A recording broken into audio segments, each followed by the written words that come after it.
Coming to you from Orange County, California, this is the JuggLife podcast with Max Ada and Chad Wesley Smith.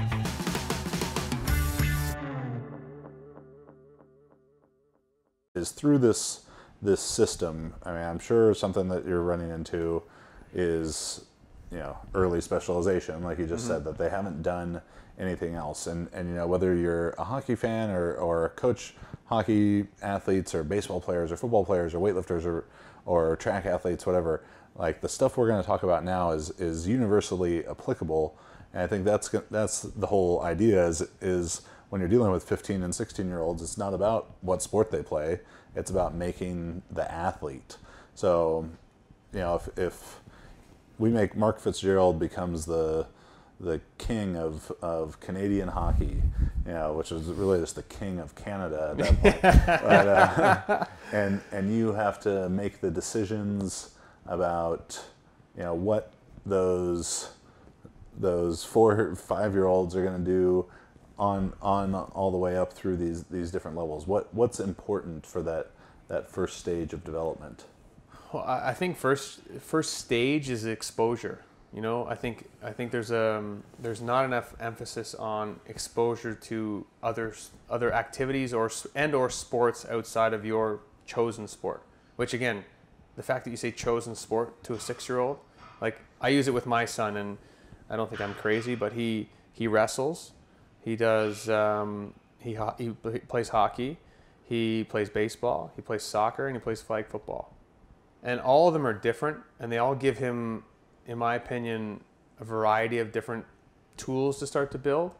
Wrestling is good for just roughhousing and, kind of getting those little knocks in the face and in his hands, and obviously competitiveness and, just not to sound crazy, but a little bit of aggression, like controlled, because it's wrestling, from what I've learned, very respectful. Like you don't really get angry, but you're being, I think maybe aggressive is the wrong word, but you're being, there's definitely that undertone of it, but is very respectful at the same time. The flag football is great for agility and, more kind of raw athleticism. Hockey I think is good for his hand-eye and his balance, and obviously with me doing what I do, he loves it. He thought I played for the Ducks for a while, which is pretty funny, but nice. I went with it, not gonna lie. Well, Dad, why didn't I see you in the game tonight? Yeah, I got benched. But then soccer, it's again all the great qualities that come with soccer, and I think you come to a town like mine, and it's just my kids on the ice. So hockey starts September 1st, call it, and it doesn't end until March 1st, and maybe not even April. And then April they have the tryouts again, and then in the summertime you have skills camps, you have spring travel teams where they're plucking kids. It would be like you and I starting the Juggernaut hockey team. We're going to go and play in 5 tournaments. It's going to cost you $5,000 per kid, and you're going to get exposed to scouts and this and that. It sounds like a plan. Let's sign these little fuckers up. And we could. The sad part is that we could. It's.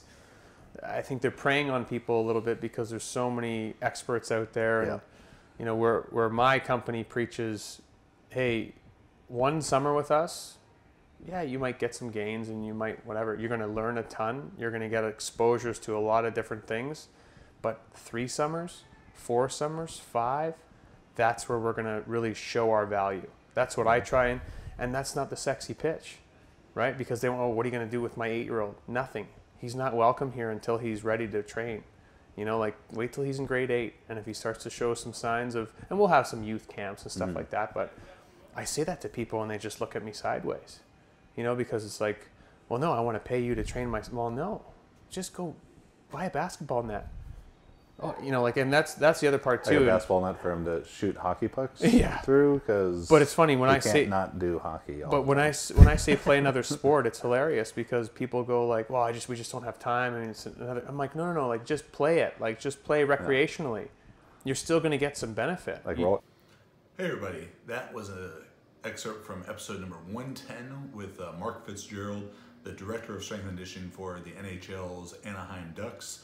Gotten to work with Mark for the last couple of years, doing some professional development stuff for the Ducks. He's a great guy. He's got some very successful facilities up in his homeland of Canada as well. If you want to hear more of that episode, you can check out the link right next to me or down in the info.